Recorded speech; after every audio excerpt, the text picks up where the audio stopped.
দীর্ঘ 12 বছর পর এই ভদ্র মহিলার ছেলে সন্তানরা আজ দেশে ফিরছে, যাদের জন্য সে সকাল থেকে বাসার সামনে দাঁড়িয়ে অপেক্ষা করছে। এরপর সে তাদেরকে ভিতরে যেতে বলে। এরপর তারা সবাই ভিতরে গেলেই তার বড় মেয়ের জন্য বৃদ্ধ মহিলার মন ছটফট করে, কারণ সে এখনো আসেনি। কিছুক্ষণের মধ্যেই তার বড় মেয়ে আসে, আর সে মনে মনে ভাবে, এইভাবে না, বরং আজ আমায় ভিখারির ছদ্মবেশে বাসায় ফিরতে হবে। এতক্ষণে তার মা বাসার ভিতরে চলে যায়। বড় ছেলে তার মায়ের জন্য অনেক দামি একটা শাড়ি নিয়ে আসে।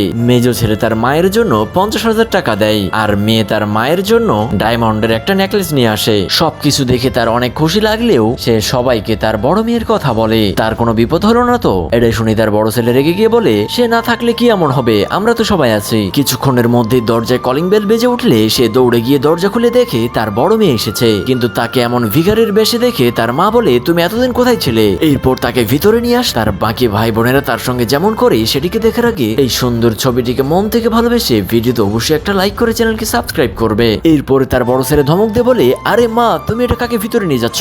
তার মতো এমন রাস্তার ভিখারি আমাদের বোন হতেই পারে না। তার এই নোংরা শরীরে ভুলেও তাকে রুমে তুলবে না। কিন্তু তার মা কান্না করতে করতে বলে, সে যাই হোক না কেন, সে আমার মেয়ে। মেয়ে তার মায়ের পায়ে পড়তে চায়। আর তার ছেঁড়া বস্তা থেকে 20 লক্ষ টাকা বের করে, মা, আমি তোমার জন্য 20 লক্ষ টাকা নিয়ে এসেছি।